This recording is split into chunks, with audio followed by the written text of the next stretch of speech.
इंतजार हुआ पूरा, आपकी पसंद आपकी खबर, ना शोर ना हंगामा, बात होगी खबर की, ना इधर की ना उधर की, शाम 7 बजे बात पते की। इस शो को लगातार नंबर 1 न्यूज शो बनाने के लिए आप सभी दर्शकों का तहे दिल से शुक्रिया। नमस्कार, मैं आपके साथ शोभना यादव। शुरुआत इस वक्त की 4 बड़ी खबरों के साथ। राज्यसभा में प्रधानमंत्री मोदी का कांग्रेस पर प्रहार, बोले कांग्रेस के लिए फैमिली फर्स्ट जरूरी, हमारा तुष्टीकरण नहीं संतुष्टीकरण का मॉडल। कांग्रेस को बताया अम्बेडकर विरोधी, कहा आज मजबूरी में कांग्रेस जय भीम बोल रही है। अमेरिका से भारतीयों के डिपोर्टेशन पर विदेश मंत्री एस जयशंकर का जवाब, प्रवासियों को भेजना नया नहीं, यह अमेरिका की नीति। कांग्रेस बोली हथकड़ी और जंजीरों में भेजा गया, विपक्ष ने हथकड़ी पहनकर किया प्रदर्शन। मिल्कीपुर चुनाव के नतीजों से पहले आयोग पर भड़के अखिलेश यादव, बोले चुनाव आयोग मर गया, अखिलेश पर रवि किशन का पलटवार, बोले अखिलेश ने गुमराह किया, लोकसभा नतीजों पर सवाल क्यों नहीं, राजनीति में दोहरापन नहीं चलेगा। और ऑल इंडिया इमाम एसोसिएशन के अध्यक्ष साजिद रशीदी का चौंकाने वाला बयान, कहा मैंने दिल्ली चुनाव में बीजेपी को दिया है वो। दिल्ली विधानसभा चुनाव और मिल्कीपुर विधानसभा के उपचुनाव खत्म हो चुका है और अब सभी को 8 फरवरी का इंतजार है जब नतीजों का ऐलान होगा।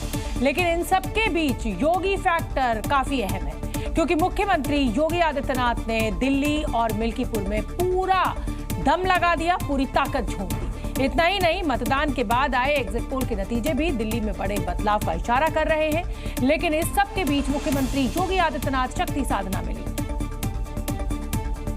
और नतीजे के आने से पहले मुख्यमंत्री योगी आदित्यनाथ अपने पैतृक प्रदेश उत्तराखंड पहुंच गए, जहां गढ़वाल में उन्होंने शक्ति साधना की और मानगढ़ वासनी देवी की प्राण प्रतिष्ठा कार्यक्रम में शामिल हुए।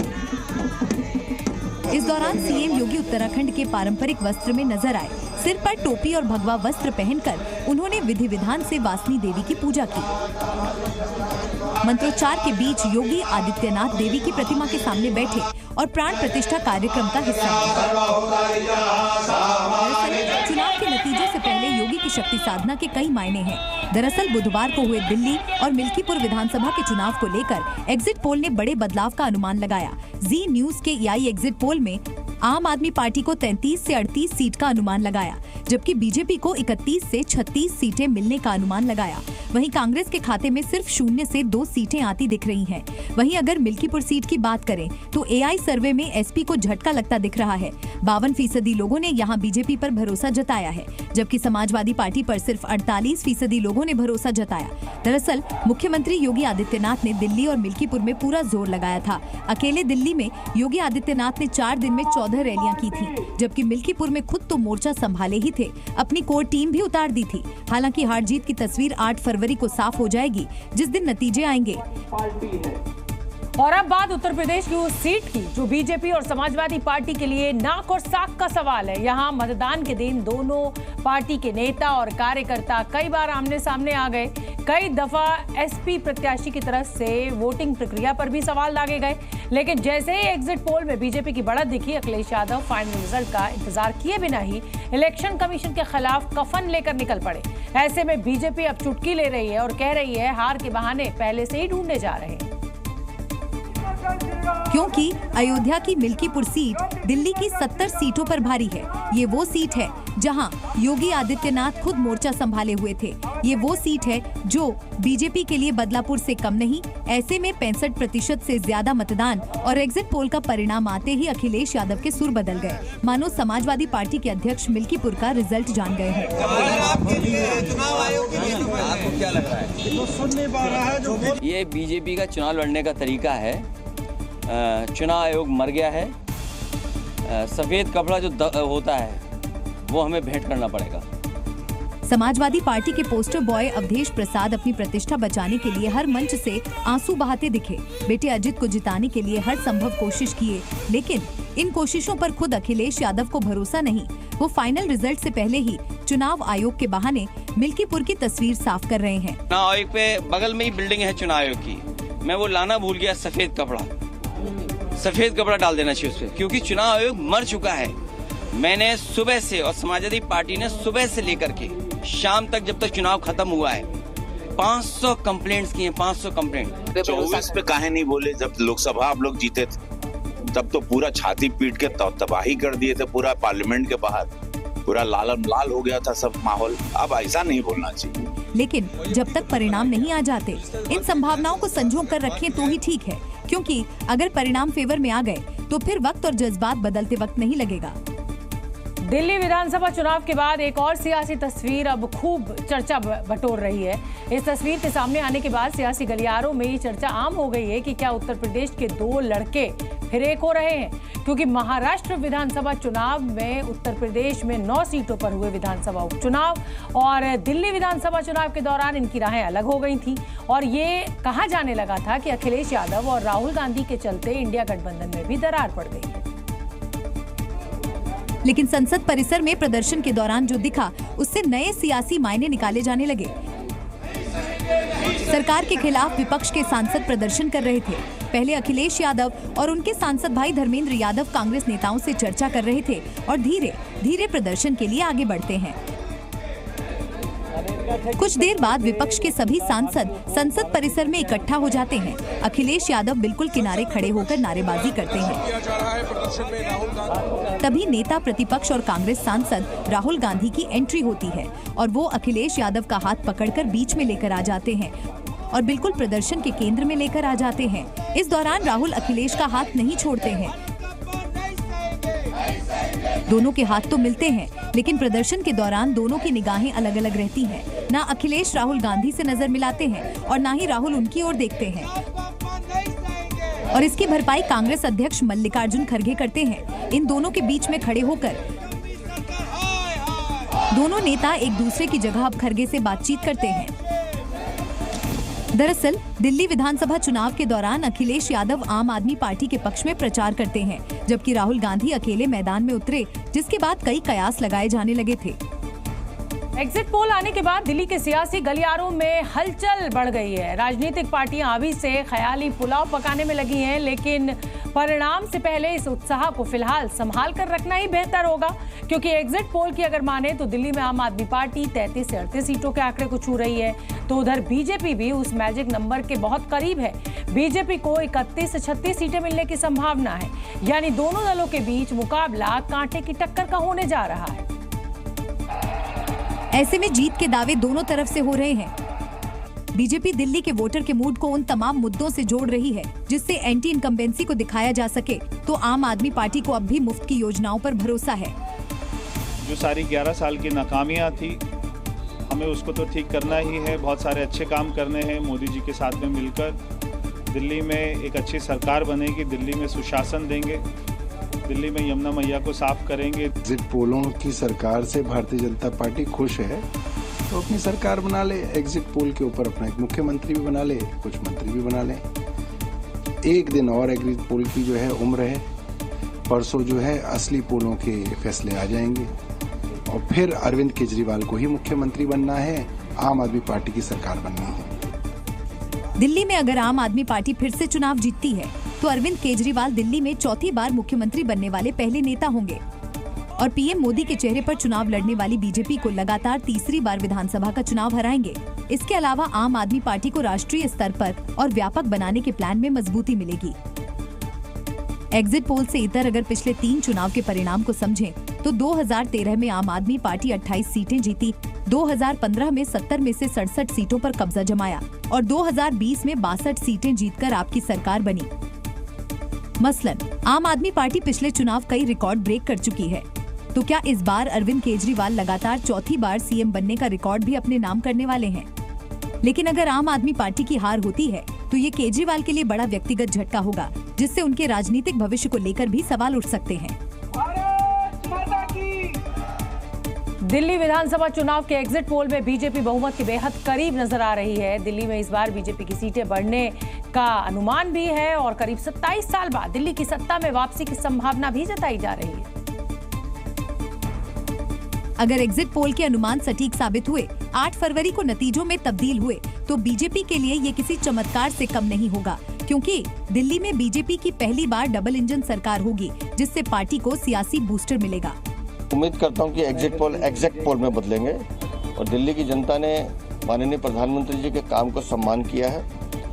दिल्ली की जनता व्यवस्था परिवर्तन चाहती थी और उस परिवर्तन के लिए दिल्ली की जनता ने वोट किया है। दिल्ली में जीत के लिए बीजेपी ने तमाम समीकरण फिट किए थे, चाहे पूर्वांचल हो या मैली यमुना, हर मुद्दे को भुनाने की कोशिश की गई और इसी का नतीजा है कि एग्जिट पोल में सिंगल डिजिट वाली पार्टी बहुमत के करीब पहुंच चुकी है। इसके पीछे बीजेपी का वो एजेंडा है जिसमें अरविंद केजरीवाल खुद फंसते गए। रेवड़ियां बांटने की मोनोपोली खत्म हो जाएगी। यमुना में जहर मिलने के आरोप से नुकसान की उम्मीद। पूर्वांचली वोटर के लिए आम आदमी पार्टी का झुग्गी दाम नहीं चला। केंद्र सरकार के आयकर छूट से मध्यम वर्ग सधे। बीजेपी में दूल्हा कौन वाला एजेंडा नहीं चला। हालांकि ये कहना जल्दबाजी होगी कि दिल्ली में बीजेपी 27 साल का वनवास खत्म करने में कामयाब हो रही है, क्योंकि एग्जिट पोल को बदलते वक्त नहीं लगता। केजरीवाल 2 बार इसी प्रकार से लोगों को गुमराह करके और बहरूपिये का रूप अपना अदा करके कामयाबी दिल्ली में प्राप्त कर गए थे। अब लोग अरविंद केजरीवाल को समझ, अरविंद केजरीवाल उसी हवा में जी रहे हैं। क्या कहते हैं कि इस चुनाव ने दोनों के चेहरे से नकाब हटा दिया है, भारतीय जनता पार्टी या आम आदमी पार्टी। जिस तरह सत्ता का नग्न तांडव हुआ, जिस तरह से पैसे बांटे गए, ऐसे जो आरोप लगे, ये चुनाव की निष्पक्षता को प्रभावित करते हैं। यानी कुछ घंटे का इंतजार और पूरी पिक्चर क्लियर हो जाएगी। कल आपको हमने बताया था कि दिल्ली में सबसे ज्यादा वोटिंग मुस्लिम बाहुल्य सीटों पर हुई है। उसके बाद आपकी रुचि इस बात में बढ़ गई होगी कि आखिर दिल्ली के मुसलमान किसके साथ हैं, आखिर मुसलमान मतदाताओं ने दिल खोलकर किसे वोट दिया। हालांकि इन सवालों का जवाब तो आपको कुछ घंटों बाद पता ही चल जाएगा, लेकिन खुद को मुसलमानों का रहनुमा बताने वाले ऑल इंडिया इमाम एसोसिएशन के अध्यक्ष साजिद रशीदी ने चौंकाने वाला बयान दिया है। उन्होंने चुनाव परिणाम से पहले ही ये कह दिया कि मुस्लिम दिल्ली में किसकी सरकार बनाना चाहते हैं। दोस्तों, मौलाना साजिद रशीदी जो कभी बीजेपी के कट्टर विरोधी में से एक थे, अब उनके अल्फाज और जज्बात पूरी तरह से बदल चुके हैं। वो बीजेपी की माला जप रहे हैं और दावा कर रहे हैं दिल्ली में बीजेपी की सरकार बनाने के लिए मुस्लिमों ने एक मुश्त वोट दिए। खुद साजिद रशीदी बीजेपी को वोट देने का दावा कर रहे हैं। दोस्तों, मैंने वोट कर दिया है दिल्ली में किसकी सरकार बने इसके लिए, और मैंने ये वोट किसको किया है आपको सुनकर बड़ा आश्चर्य होगा। मैंने ये वोट भारतीय जनता पार्टी को किया है। जिंदगी में पहली बार मैंने भारतीय जनता पार्टी को वोट किया है। आखिर दिल्ली में अचानक क्या हुआ जो सियासत की हवा उल्टी बहने लगी? आखिर जो वोटर कभी अपना भविष्य आम आदमी पार्टी सरकार में देख रहे थे, वो कैसे अब बीजेपी की तरफ रुख करने का दावा कर चुके हैं? क्या इसका प्रभाव चुनावी परिणाम पर भी पड़ने वाला है? क्योंकि दिल्ली में करीब 18% मुसलमानों की हिस्सेदारी है। 11 मुस्लिम बहुल सीटों पर बम्पर वोटिंग हुई है। 7 सीटों पर वोटिंग प्रतिशत औसत से ज्यादा है, जो नतीजों पर महत्वपूर्ण प्रभाव डाल सकते हैं। ऐसे में साजिद रशीदी ने जो बयान दिया है, उसे मुस्लिम बहुल सीटों के समीकरण से भी जोड़कर देखा जा रहा है। उन्होंने कहा है, अब तक मुसलमानों पर आरोप लगता रहा है कि बीजेपी को हराने के लिए वोट देते हैं, लेकिन उन्होंने बीजेपी को वोट दे दिया है। पर एक एलिगेशन ये लगता रहा कि भारतीय जनता पार्टी को हराने के लिए मुसलमान वोट करता है, लेकिन ये मैंने वोट इसलिए किया आज बीजेपी को कि दिल्ली के अंदर बीजेपी जीते। तो क्या जो दावा रशीदी चुनाव परिणाम से पहले कर रहे हैं, रिजल्ट आने के बाद भी उस पर कायम रहेंगे? फिलहाल यही सबसे बड़ा सवाल है। मौनी अमावस्या के दिन महाकुंभ में मची भगदड़ पर अब सियासत शुरू हो गई है। एसपी अध्यक्ष अखिलेश यादव संसद में मुद्दे को उठा चुके हैं और महाकुंभ की व्यवस्थाओं पर सवाल भी खड़े करते रहे हैं, लेकिन उनके नेता इस हादसे की आलोचना करने में उनसे एक कदम और आगे निकल गए। और एसपी के पूर्व विधायक सुल्तान बेग ने इस हादसे को लेकर विवादित टिप्पणी कर दी, जिसके बाद उनकी मुश्किलें बढ़ गईं और बरेली के शेरगढ़ इलाके में उनके खिलाफ एफआईआर दर्ज हुई। जिस विवादित टिप्पणी को लेकर सुल्तान बेग पर शिकंजा कसा गया है, पहले आपको वो बयान सुनाते हैं। हकीकत ये है कि इन्होंने कुंभ को शमशान बना दिया और खुदा ना खास्ता अगर दोबारा घटना हो गया तो पूरी दुनिया में मतलब ये कि योगी जी का मुकाला हो जाएगा। लेकिन एफआईआर दर्ज होते ही सुल्तान बेग ने जी न्यूज पर अपने इस बयान के लिए माफी मांगी। हालांकि अपने विवादित बयान को लेकर उनके तेवर वहीं रहे और एफआईआर को राजनीतिक स्टंट बता दिया। अगर मेरा इतना कहने से भी अगर किसी की भावनाओं को ठेस पहुंची है, मैं उसके लिए सॉरी कहता हूँ। यदि आप माफी मांगते हैं? माफी नहीं, मैं सॉरी कहता हूँ उसके लिए। मुकदमा 100% पॉलिटिकली लिखाया गया है, राजनीतिक एतबार से लिखाया गया है।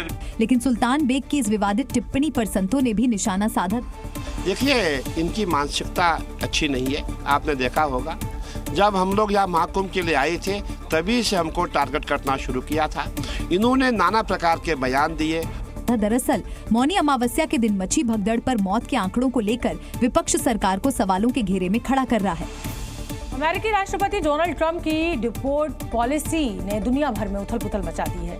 ट्रंप के आदेश के बाद अमेरिका में रह रहे अवैध प्रवासियों को उनके मुल्क वापस भेजा जा रहा है और इसी के तहत अमेरिका ने भारत के भी 104 अवैध प्रवासी भारतीयों को वापस भेजा, लेकिन उनके भेजने के तरीके को लेकर अब सियासी घमासान मचा हुआ है। और संसद के दोनों सदनों में विपक्ष ने जोरदार हंगामा किया और जिसके चलते कार्यवाही को कई बार स्थगित करना पड़ा।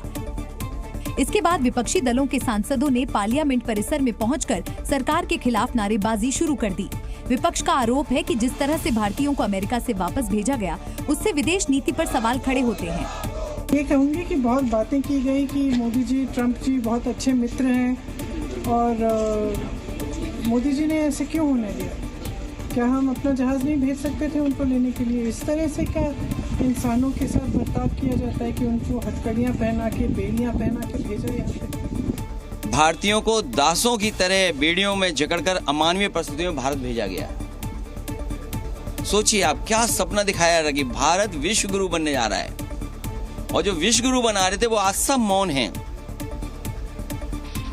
लेकिन विपक्ष के सवालों पर विदेश मंत्री ने भी जवाब दिया। विदेश मंत्री ने संसद में बताया कि ये पहली बार नहीं है जब अमेरिका अवैध प्रवासियों को वापस भेजा हो। इससे पहले की सरकार के समय में भी ऐसा होता रहा है। साथ ही उन्होंने देश को भरोसा दिलाया कि सरकार इस मामले में अमेरिकी अधिकारियों के संपर्क में है। We are, of course, engaging the US government to ensure that the returning deportees are not mistreated in any manner during the flight. At the same time, Punjab के अमृतसर में संविधान निर्माता डॉक्टर भीमराव अंबेडकर की प्रतिमा तोड़ने के मामले में बीजेपी एक्शन में नजर आ रही है। इस घटना की जांच के लिए बीजेपी ने एक जांच समिति भी बनाई है, जिसने भारतीय जनता पार्टी के अध्यक्ष जेपी नड्डा को अपनी रिपोर्ट सौंप दी और इस दौरे की पूरी जानकारी दी। इस समिति ने अमृतसर जाकर अनुसूचित समाज के लोगों से मुलाकात की और जानकारी लेकर इस रिपोर्ट को तैयार किया और इस पूरे मामले की एनआईए से जांच की सिफारिश की। 6 जनवरी को अमृतसर में अंबेडकर की प्रतिमा तोड़ी गई थी, जिसके बाद जांच के लिए जेपी नड्डा ने 6 सदस्यीय पैनल का गठन किया था। गणतंत्र दिवस के मौके पर एक युवक ने अमृतसर में अंबेडकर की प्रतिमा पर चढ़कर हथौड़ा मारकर उसे क्षतिग्रस्त कर दिया था। घटना का एक वीडियो सोशल मीडिया पर वायरल हुआ था। इस घटना को लेकर बीजेपी ने पंजाब की भगवंत मान सरकार को आड़े हाथ लिया था। प्रधानमंत्री नरेंद्र मोदी ने राष्ट्रपति के अभिभाषण पर धरन को संबोधित किया। इस दौरान उन्होंने कांग्रेस के साथ साथ आम आदमी पार्टी पर भी आज जमकर हमला बोला। राष्ट्रपति के अभिभाषण पर धन्यवाद प्रस्ताव। राज्यसभा में प्रधानमंत्री नरेंद्र मोदी ने करीब 1 घंटे 35 मिनट का भाषण दिया और इस दौरान गांधी परिवार और कांग्रेस पर जमकर हमला बोला। कांग्रेस के मॉडल में सर्वोपरि है फैमिली फर्स्ट और इसलिए उनकी नीति, रीति, उनकी वाणी, उनका वर्तन उस एक चीज को संभालने में ही खपता रहा है। प्रधानमंत्री मोदी के हमले विपक्ष पर यही नहीं रुके। उन्होंने विपक्ष पर जातिवाद और तुष्टीकरण की राजनीति करने आरोप लगाया और उन पर करारा प्रहार किया। आज जातिवाद का जहर फैलाने के लिए भरपूर प्रयास हो रहा है, क्योंकि तुष्टीकरण की राजनीति के और फैमिली फर्स्ट की राजनीति में जब वो बैठेगा तब तक वो चर्चा तक के हित में भी नहीं आता है। उत्तराखंड में समान नागरिक संहिता लागू होने के 1 हफ्ते से ज्यादा वक्त बीतने के बाद लिव इन रिलेशनशिप्स में रहने वालों के लिए खुशखबरी आई है और पहली बार किसी जोड़े को लिव इन रिलेशनशिप में रहने के लिए कानूनी मान्यता मिली है। और लिव इन रिलेशनशिप को कानूनी मान्यता का पहला रजिस्ट्रेशन भी हो गया। उत्तराखंड में यूसीसी लागू होने के बाद यह पहला मौका है जब किसी जोड़े को कानूनी रूप से लिव इन रिलेशनशिप में रहने की मान्यता मिली है। उत्तराखंड में यूसीसी में पहले कपल का रजिस्ट्रेशन हो चुका है। देहरादून के रहने वाले कपल्स ने आवेदन किया था। 16 पन्नों का पूरा प्रोफॉर्मा भरने के बाद इनकी जांच हुई, पुलिस से जांच कराई गई और इसके बाद अब इनका पंजीकरण हो चुका है और इन्हें अनुमति साथ रहने की दे दी गई है। वहीं लिव इन रिलेशनशिप के पंजीकरण के लिए देहरादून और एक और जिले से 2 और जोड़ों ने पंजीकरण के लिए आवेदन किया है, जिनकी पुलिस और प्रशासन की तरफ से जांच की जा रही है। वहीं राज्य में पहले लिव इन रिलेशनशिप कपल को मंजूरी मिलने के बाद सीएम पुष्कर सिंह धामी ने खुशी जाहिर करते हुए कहा कि यूसीसी के आने से उत्तराखंड में सभी को समानता का अधिकार मिलेगा। यूसीसी लागू होने से सभी को समानता का अधिकार मिलेगा। विशेषकर हमारी महिलाओं को उनकी सुरक्षा भी होगा, सशक्तिकरण भी होगा। लिंग, जाति और असमानता का जो भेद है, उस भेद से सबको मुक्ति मिलेगी। सरकार का दावा है कि लिव इन में रहने के लिए दी गई जानकारी पूरी तरह से गोपनीयता रखी जाएगी, लेकिन कुछ लोगों का मानना है कि इससे उनकी प्राइवेसी को खतरा है। बहरहाल यूसीसी को लेकर बहस के बीच लिव इन का पहला रजिस्ट्रेशन पूरे राज्य में चर्चा का विषय बना हुआ है। नोएडा के 4 स्कूलों को बम से उड़ाने की धमकी देने के मामले में आज बड़ा खुलासा हुआ। पुलिस ने जब पूरे मामले की जांच की तो हैरान कर देने वाला मामला सामने आया।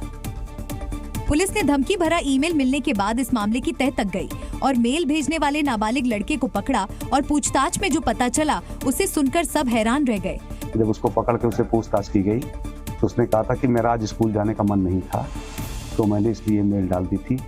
कि अकेले अपने स्कूल में क्यों नहीं डाली, उससे ये था कि उसे पकड़े जाने की ज्यादा संभावना होती कि इसी स्कूल का है, इसलिए मैंने 4 स्कूलों को इन्वॉल्व किया है। दरअसल बुधवार को नोएडा के 4 स्कूलों को धमकी भरा मेल भेजा गया था। मेल करने से पहले आरोपी छात्र ने YouTube पर बम की धमकी वाले कई वीडियो भी देखे। इतना ही नहीं, पहचान छिपाने के लिए छात्र ने VPN सॉफ्टवेयर का उपयोग किया। पिछले दिनों लगातार स्कूल में बम की खबरें देख छात्र को ये आइडिया आया था। फिलहाल पुलिस ने नाबालिग छात्र को न्यायिक संरक्षण में भेज दिया है। मध्य प्रदेश के शिवपुरी में एक बड़ा हादसा हुआ है। यहाँ वायुसेना का फाइटर जेट क्रैश हो गया। फिलहाल वायुसेना ने इस मामले में कोर्ट ऑफ इंक्वायरी के आदेश दे दिए हैं। और प्लेन क्रैश होकर खेतों में जा गिरा। खेत में गिरते ही इस फाइटर जेट में आग लग गई और पूरा विमान जलकर खाक हो गया। इस हादसे के बाद पूरे इलाके में अफरा तफरी मच गई। आसपास के लोग मौके पर इकट्ठा हो गए। प्लेन हादसे में पायलट की तस्वीर भी सामने आई। इस हादसे में दोनों पायलट बच गए, लेकिन एक पायलट बुरी तरह से झुलस गया। दरअसल शिवपुरी के करेरा के नरवर इलाके में ये हादसा हुआ, लेकिन पायलट ने पूरी सूझबूझ से काम लिया और घरों को बचाते हुए खाली स्थान पर क्रैश लैंडिंग की। जानकारी मिलने के बाद दुर्घटना के कारणों की जांच के लिए वायुसेना की एक टीम मौके पर पहुंची। साथ ही स्थानीय प्रशासन और पुलिस भी घटनास्थल पर पहुंच गया। शुरुआती जानकारी के मुताबिक तकनीकी खराबी के कारण ये हादसा हुआ। हालांकि विस्तृत जांच के बाद ही वास्तविक कारणों का पता चल सकेगा। स्थानीय लोगों ने तेज आवाज सुनी और जब बाहर आकर देखा तो जलता हुआ जेट जमीन पर गिरा हुआ था। गनीमत रही कि इस दुर्घटना में कोई जनहानि नहीं हुई। रक्षा अधिकारियों के मुताबिक 2 सीटों वाला मिराज 2000 लड़ाकू विमान नियमित प्रशिक्षण उड़ान पर था। जम्मू कश्मीर के डोडा से बर्फ के बीच सेना के जवानों की पेट्रोलिंग की तस्वीर सामने आई है। वतन के रखवाले राष्ट्रभक्ति की मजबूत भावना के साथ देश की सुरक्षा के लिए डटे हुए हैं। भारत की तरफ आंख उठाकर देखने वालों, ये तस्वीर जरा गौर से देख लेना, क्योंकि अगर अब घुसपैठ की कोशिश की तो हमारे जवान छोड़ेंगे नहीं। ये तस्वीरें हैं डोडा की। यहाँ दुश्मन की हर साजिश का मुंहतोड़ जवाब देने के लिए हिंद की सेना तैयार है। भारी बर्फबारी के बीच सेना के स्पेशल 15 कमांडो ऊंचे पहाड़ों पर हर उस जगहों पर गश्त कर रहे हैं जहां आतंकी छिपे हो सकते हैं। जंगल हो या झाड़ी, हर छिपने वाली जगह पर सेना के जवान जाकर सर्च कर रहे हैं। बिना थके बिना रुके इलाके में इंडियन आर्मी के जवान पेट्रोलिंग कर रहे हैं। लॉन्चिंग पैड पर गोले दागने के लिए तैयार और आधुनिक हथियारों से लैस भारतीय सेना के जवान ये वो शूरवीर हैं जिनके जोश के आगे दुश्मन घुटने टेक देता है। ये वो रणबांकुर हैं जिन पर देश नाज करता है। वो देश की सीमाओं की रक्षा में हर पल जुटे हैं।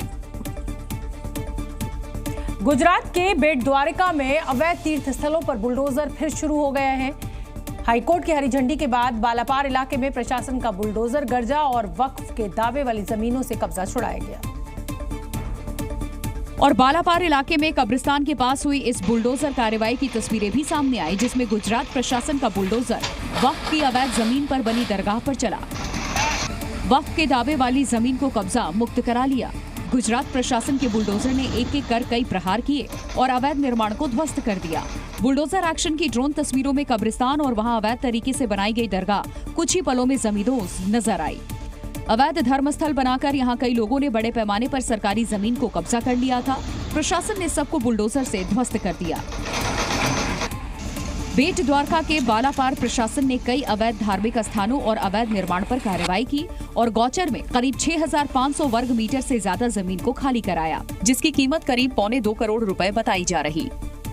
इस ड्राइव के अंदर अभी तक लगभग 450 जैसी इलीगल जो कंस्ट्रक्शंस हैं उनको दूर किया गया है, जिसमें तमाम प्रकार के कॉमर्शियल रेसिडेंशियल और रिलीजियस पॉइंट ऑफ व्यू से भी स्ट्रक्चर्स आती हैं। वहीं अतिक्रमण हटाने के दौरान कोई हंगामा न हो, इसीलिए भारी संख्या में पुलिस बल भी मौके पर मौजूद रहा।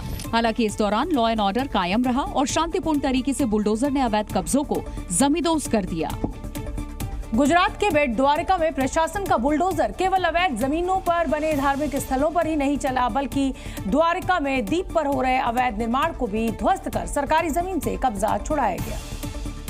बुलडोजर एक्शन की ये तस्वीरें भगवान श्री कृष्ण की नगरी द्वारका की हैं। यहाँ एक तरफ तो बुलडोजर ने अवैध कब्जा हटाकर दरगाह गिरा दिया, तो वहीं दूसरी तरफ द्वारका में द्वीप पर हो रहे अवैध निर्माण को भी मिट्टी में मिला दिया।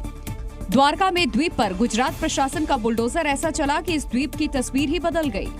चारों तरफ मलबे का ढेर दिखाई दिया। श्री कृष्ण की नगरी में हो रहे इस अवैध निर्माण से पर्यटन की राह में कई मुश्किलें आ रही थी, क्योंकि यहाँ सुदर्शन ब्रिज बनाया गया और जल्द कॉरिडोर का निर्माण किया जाना है। ऐसा बोला जाता है कि दादा का बुलडोजर इस आइलैंड पर पिछले 2 सालों से काम कर रहा है। 400 से अधिक यहाँ पर अवैध जो रहठान थे, खास करके धार्मिक स्थलों थे, वहाँ पर बुलडोजर की ओर से काफी कार्यवाही की गई है। बेट द्वारका में प्रशासन की ये बुलडोजर कार्रवाई सिर्फ कब्जा हटाने के लिए नहीं हुई, बल्कि इसलिए भी हुई क्योंकि ये देश की सुरक्षा का मामला है, क्योंकि यहाँ से पाकिस्तान बॉर्डर ज्यादा दूर नहीं है। इसके पीछे कई कारण है। दरियाई अतिक्रमण, एरिया में ड्रग्स बिजनेस, समुद्र किनारे पर अतिक्रमण, नेवी के लिए खतरा, पाकिस्तान के करीब होने की वजह से अवैध बस्तियों में गुनाह मिल सकती है। गुजरात प्रशासन की तरफ से फिलहाल इस इलाके में अवैध कब्जों को छुड़ाने की प्रक्रिया पूरी हो चुकी है, लेकिन अगर किसी और द्वीप पर कोई और अवैध कब्जा मिला तो वहाँ भी बुलडोजर चलना तय है। उत्तर प्रदेश के एटा में बाबा के बुलडोजर की दहाड़ देखने को मिली। यहाँ अवैध कब्जे पर बुलडोजर जमकर चला और 25 बीघा से ज्यादा जमीन को मुक्त कराया गया। बुलडोजर एक्शन की ये तस्वीरें यूपी की एटा की हैं, जहां अतिक्रमण के खिलाफ पीला पंजा चला है। इस एक्शन से इलाके में हड़कंप मच गया। बुलडोजर सब तबाह करते हुए आगे बढ़ता चला गया।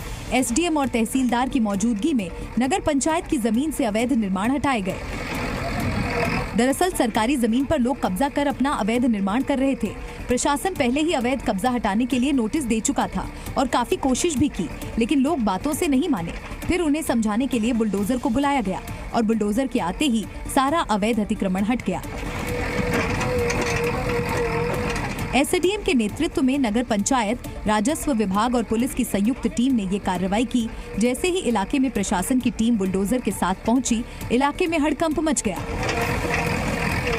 भारी पुलिस की मौजूदगी ने 1 करोड़ से ज्यादा की 25 बीघा जमीन को कब्जा मुक्त कराया। उत्तर प्रदेश के मेरठ में पुलिस ने नाजिम उर्फ लेफ्टी नाम के गैंगस्टर को गिरफ्तार कर लिया है। बताया जा रहा है कि इस शातिर बदमाश को पकड़वाने के लिए इसके साथी चूहिया ने ही मुखबिरी की, जिसके बाद ये पुलिस के हत्थे चढ़ा। सत्ता में आते ही योगी सरकार की पहली शपथ अपराध का खात्मा था। भरी विधानसभा में योगी ने अपराधियों योगी को मिट्टी में मिलाने की सौगंध खाई थी और पुलिस के शिकंजे में ये इनामी गैंगस्टर उसी कोशिश का नतीजा है। नाजिम उर्फ लेफ्टी नाम के इस गैंगस्टर की तलाश की हरियाणा, दिल्ली, उत्तराखंड समेत कई राज्यों की पुलिस को थी। पुलिस को सूचना मिली कि नाजिम उर्फ लेफ्टी मेरठ में किसी बड़ी वारदात को अंजाम देने के फिराक में है, जिसके बाद पुलिस ने शहर की नाकाबंदी की और लोहिया नगर के पास लेफ्टी और उसका एक साथी पुलिस के हत्थे चढ़ गया। इसके ऊपर तकरीबन 14 मुकदमे थे और कई मुकदमों में इसने फायरिंग की घटनाएं कारित की थी। नाजिम को पकड़वाने में उसके साथी चूहिया का अहम रोल रहा। पुलिस ने चूहिया को कुछ दिन पहले पकड़ा था और अब उसकी निशानदेही पर ही नाजिम को गिरफ्तार किया गया। दोनों हाथों से हथियार चलाने में माहिर लेफ्टी की अपराध की दुनिया में उसकी खास डिमांड थी। वो यूपी में ही नहीं, दिल्ली एनसीआर के बदमाशों के संपर्क में था और कॉन्ट्रैक्ट मिलने पर वहाँ भी कई अपराध को अंजाम दे चुका है। सबसे बड़ी बात है कि कभी भी किसी वक्त ये गोली चला सकता है, इसलिए दिल्ली और आसपास के जो राज्य हैं, चाहे हरियाणा हो, उत्तराखंड हो या फिर दिल्ली है, वहाँ के गैंगस्टर इसे किराए पर बुलाते हैं अपराध करने के लिए। फिलहाल पुलिस नाजिम से पूछताछ कर उसके और साथियों की कुंडली खंगालने में लगी है। आपसी झगड़ों, मनमुटाव और किसी बड़े विवाद की वजह से पति पत्नी का तलाक होते तो आपने जरूर सुना होगा, लेकिन क्या आपने कभी ये सुना है कि बिंदी और हाई हील की वजह से भी तलाक की नौबत आ सकती है? जी हाँ, ये अजीबोगरीब मामला आगरा से सामने आया है। पहला मामला तो ये है कि आगरा की एक महिला को उसके पति ने महज इस बात के लिए तलाक की धमकी दे डाली कि उसकी पत्नी रोजाना माथे पर बिंदी लगाती थी और यही बात पति को नागवार गुजरी। रोजाना की तरह इस बार भी पत्नी ने अपने पति से नई तरह की बिंदी की डिमांड की। इस बात पर दोनों में इस कदर झगड़ा हुआ कि मामला तलाक तक पहुंच गया, जिसकी पत्नी ने पुलिस से शिकायत कर दी। अब लड़का केवल इस बात को लेकर लड़की को परेशान कर रहा है कि इतनी सारी जो बिंदियाँ होती हैं, जो माथे पे लगाई जाती है बिंदियाँ, वो इतनी ज़्यादा इन्वेस्ट कहाँ हो रही हैं। अब वो उसकी बिंदियों के काउंटिंग करता है, उनको गिनता है कि इतनी बिंदी थी। दूसरा मामला भी आगरा का ही है और ये भी पहले मामले की तरह अजीबोगरीब है। यहाँ बिंदी नहीं बल्कि हाई हील वाली सैंडल को लेकर पति पत्नी में विवाद हो गया। इस जोड़े की शादी बीते साल 2024 में हुई। अब पत्नी को शौक था हाई हील्स वाले सैंडल पहनने का, लिहाजा उसने अपने पति से हाई हील्स सैंडल्स की मांग कर दी। पति ने सैंडल दिलाए भी, लेकिन फिर भी मामला तलाक तक आ पहुँचा। पति का कहना ये था कि सर ये मेरे से गाली गलौज देती है और मेरे से बोलती है कि मेरे लिए मैं हील वाली सैंडल पहनूंगी। एक आध बार मैंने इसको पहनाया भी, ये गिर गई और इसके चोट लग गई। दोनों मामलों में लड़ाई के बाद पत्नी मायके में रह रही है। मामला सामने आने पर दोनों को समझा दिया गया है। दोनों में राजीनामा करा दिया गया है। गाजियाबाद में लापता महिला की हत्या का पुलिस ने सनसनीखेज खुलासा किया है और आरोपी को गिरफ्तार कर लिया है। हत्यारा कोई और नहीं बल्कि महिला का पति ही निकला। 12 साल का साथ, फिर तलाक और तलाक के 11 साल बाद कत्ल से रिश्ते का अंत। वजह जानकर आप भी हो जाएंगे हैरान। पति ने एलिमनी देने से बचने के लिए ये खौफनाक कदम उठाया। दरअसल मधु शर्मा नाम की महिला की शादी 2002 में वीरेंद्र उर्फ सोनू नाम के शख्स से हुई। दोनों ने 12 साल साथ बिताए, लेकिन 2014 में इनका तलाक हो गया। तलाक के बाद से मधु अपने मायके में रह रही थी। बीते साल 2024 में कोर्ट ने मधु शर्मा के पक्ष में फैसला सुनाया और वीरेंद्र को 6,000 रुपए हर महीने और 5 लाख रुपए गुजारा भत्ता देने का आदेश दिया। और इस आदेश के बाद से ही पति ने एलिमनी देने से बचने के लिए एक खौफनाक साजिश रची। 21 जनवरी को वीरेंद्र ने मधु को बहला फुसलाकर हरिद्वार ले जाने का बहाना बनाया। हरिद्वार में चंडी मंदिर के दर्शन के बाद पति ने पत्नी का गला दुपट्टे से दबाकर हत्या कर दी। इसके बाद उसने शव को जंगल में फेंक दिया और उसे बड़े पत्थरों से ढक दिया ताकि किसी की नजर उस पर न पड़े।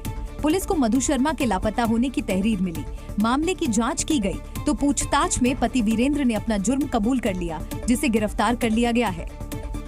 आधुनिक तकनीक कभी कभी परेशानी का सबब बन जाती है। ऐसा ही एक मामला राजस्थान के जयपुर से सामने आया, जहां सामान से भरा एक ट्रक हाईवे पर छोड़कर मुख्य बाजार में घुस गया और गूगल मैप के सहारे अपना सफर तय कर रहा ट्रक अपने लक्ष्य से भटक जाता है। ये ट्रक सड़क से उतरकर मुख्य बाजार में घुस जाता है और यहाँ जमकर तबाही मचाता है। संकरी गलियों और बाजार की भीड़ भाड़ के कारण ट्रक आगे बढ़ता गया और दुकानों और बाहर खड़ी गाड़ियां रौंद दिया, जिसमें लोगों को काफी नुकसान पहुँचा। गूगल के हिसाब से एक बड़ा ट्रक जिसमें करीब 900 कट्टे के आसपास सीमेंट भरी हुई थी, जो भटकने के चक्कर में मेन बाजार में आ गया और मेन बाजार में कई जगह नुकसान करता हुआ एक जगह बिल्कुल फंस गया। उससे पूरा बाजार अवरुद्ध हो गया। इस ट्रक को निकालने के लिए काफी मशक्कत करनी पड़ी। बुलडोजर मंगाकर करीब 5 घंटे की मशक्कत के बाद ट्रक को बाहर निकाला गया। इस घटना के बाद ड्राइवर ट्रक छोड़ फरार हो गया, लेकिन ऐसा कहा जा रहा है कि गूगल मैप की गलती की वजह से वो इस संकरे बाजार में घुस गया था।